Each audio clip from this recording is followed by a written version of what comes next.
For 3,000 years, the kingdom of ancient Egypt stood as a beacon of civilization.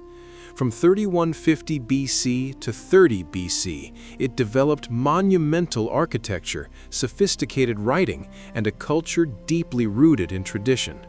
Central to this tradition was the concept of Maat, the cosmic order, balance, truth, and justice. The maintenance of Maat was the supreme duty of the pharaoh, a role designed by the gods for a male king. In this world, women enjoyed liberties that were advanced for the ancient world. They could own property, initiate divorce, and defend themselves in court. Yet the throne was a different matter. While women of the royal family carried the bloodline, the role of the king was inherently masculine. History had seen exceptions, like Queen Merneith of the First Dynasty or Queen Neferu Sobek of the 12th, but these were rare moments, often stopgaps to bridge a crisis in the male line. Enter the 18th dynasty, the golden age of Egypt's new kingdom. It was a time of empire building. Pharaoh Thutmose I, a warrior king, had pushed Egypt's borders deep into Nubia and the Levant. But upon his death, a familiar crisis emerged. His heir, Thutmose II, was married to his half-sister, Hatshepsut, to secure the royal lineage. When Thutmose II died young, around 1479 BC, he left behind a kingdom in its prime, and an heir, Thutmose III, who was merely a toddler. The child was too young to rule. To preserve the dynasty and maintain Maat, a regent was required. That duty fell to the most powerful person in the palace, the widow, the great royal wife, and the daughter of the great Thutmose I, Hatshepsut. At first, she acted as a traditional regent. She was a placeholder, ruling on behalf of her stepson. But Hatshepsut was not content to remain in the shadows. She possessed the intelligence of her father and a political acumen that would soon stun the ancient world. She saw that an infant king was a vulnerability Egypt could not afford. And so, slowly, the great royal wife began to transform into something else entirely. The transition was gradual, a masterclass in political maneuvering. For the first few years of the regency, Hatshepsut was depicted as a woman, standing behind the young Thutmose III. But by the 7th year of the young king's reign, around 1472 BC, Hatshepsut took an unprecedented step. She had herself crowned not as queen, but as king, pharaoh of Upper and Lower Egypt. She did not depose her stepson. Instead, she created a co-regency. Thutmose III remained king, but Hatshepsut became the senior ruler, the dominant force on the throne. Why did the Egyptian elite accept this? Egyptologists argue that this was likely seen as a necessity to protect the throne. As scholar Karakuni notes, a mother was unlikely to betray her own son or stepson, making a woman the ideal candidate to protect a young king from rival male claimants who might usurp the throne violently. However, Hatshepsut had to navigate a complex ideological minefield. The Egyptian language didn't even have a word for queen regnant in the way we understand it. The title was pharaoh, and pharaoh was a male role. To legitimize her rule, she emphasized her direct lineage.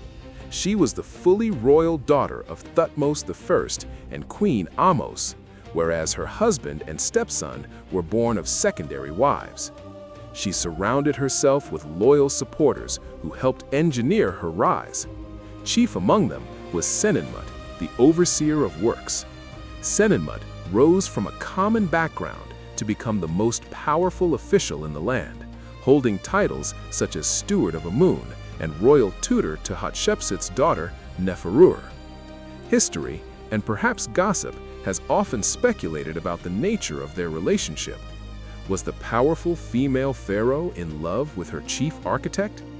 Graffiti found near her temple depicts a pharaoh and a commoner in a compromising sexual act, which some interpret as political satire about Hatshepsut and Senenmut.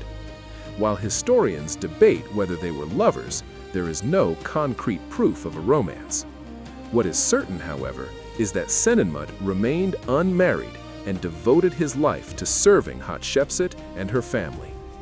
With such allies, Hatshepsut secured her grip on power, moving from a temporary guardian to a living god.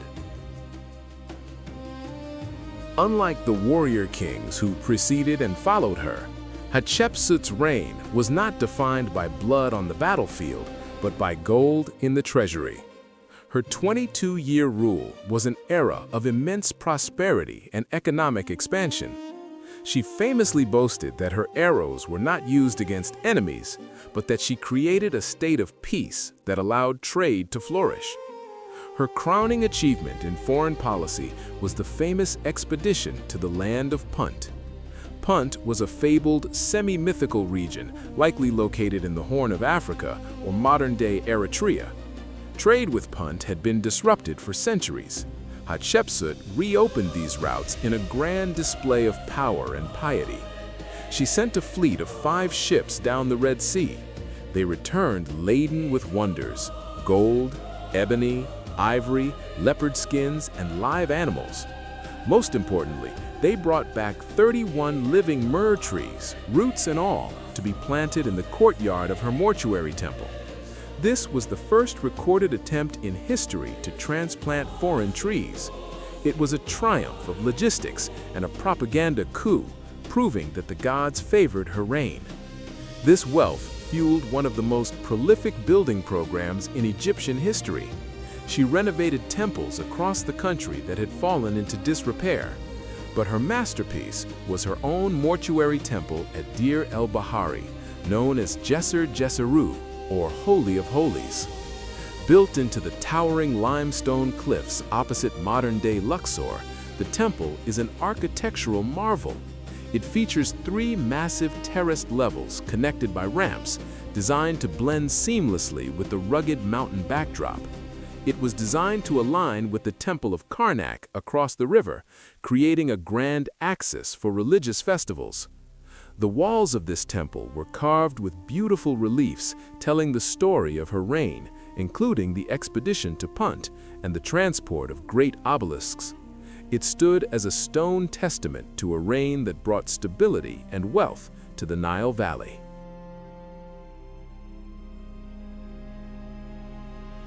How does a woman rule in a role designed for a man? Hatshepsut's solution was a fascinating evolution of her public image. She understood that in a largely illiterate society, art was power. It was propaganda. In the early years of her reign, statues depicted her as a woman in royal dress. But as she consolidated power, her image shifted. She began to adopt the regalia of the pharaoh, the Nemes headcloth, the royal kilt, and eventually the false beard. Her statues became more masculine. Her female form was de-emphasized, her chest flattened, her shoulders broadened. She was not trying to trick people into thinking she was a man. Everyone knew she was female. Her inscriptions often used female pronouns like she, alongside the male title of king. Instead, she was conforming to the religious iconography of the pharaoh. To be the king was to be the earthly embodiment of Horus, a male god. To function as pharaoh ritually, she had to present herself in the male form. Beyond visuals, she rewrote her own mythology. On the walls of Deir el-Bahari, she inscribed the story of her divine birth. The reliefs claim that the god Amun himself took the form of her father, Thutmose I, and breathed the breath of life into her mother, Queen Ahmose. In inscriptions, she claimed Amun spoke to her, saying, "You are the king who takes possession of the diadem." She took the throne name Mat Kare, meaning truth is the soul of Re. By embedding herself into the creation myths and claiming direct descent from the king of the gods, she made her rule unassailable. To challenge Hatshepsut was to challenge the will of Amun himself. It was a brilliant synthesis of religion and politics that kept her on the throne for over 2 decades. After 22 years of rule, Hatshepsut died, likely in her late 40s or early 50s. Modern analysis of her mummy suggests she suffered from diabetes and bone cancer, possibly exacerbated by a carcinogenic skin cream she used to treat eczema. She was buried in the Valley of the Kings, and her stepson, Thutmose III, finally ruled alone. For 20 years after her death, her legacy stood firm. But then, late in the reign of Thutmose III, the hammers began to fall. Statues of Hatshepsut were smashed and thrown into pits. Her name was chiseled off stone walls. Her obelisks at Karnak were walled up to hide them from view. This was damnation memoriae, the erasure from memory. For a long time, historians believed this was an act of vengeance, a stepson lashing out at the wicked stepmother who stole his throne. But new evidence suggests a different motive.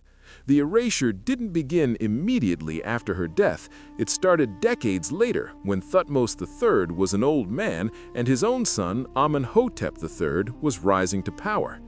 The erasure was likely political, not personal. It was a ritual deactivation of her unconventional reign. By erasing the female pharaoh, Thutmose III and his son were restoring Ma'at.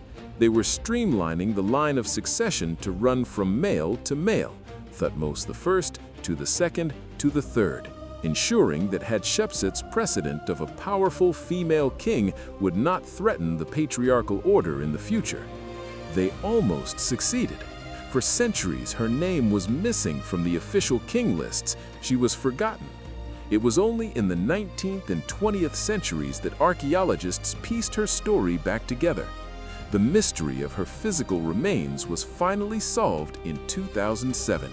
Dr. Zahi Hawass identified a mummy previously left unheralded on the floor of a tomb as the Great Queen. The proof?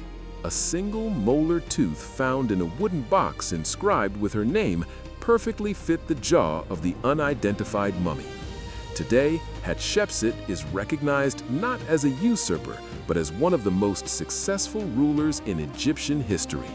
She was a woman who navigated a man's world with intelligence and grace, building monuments that have outlasted the attempts to silence her. In the end, stone proved stronger than the chisel. Hatshepsut, the king who was a woman, has returned to history.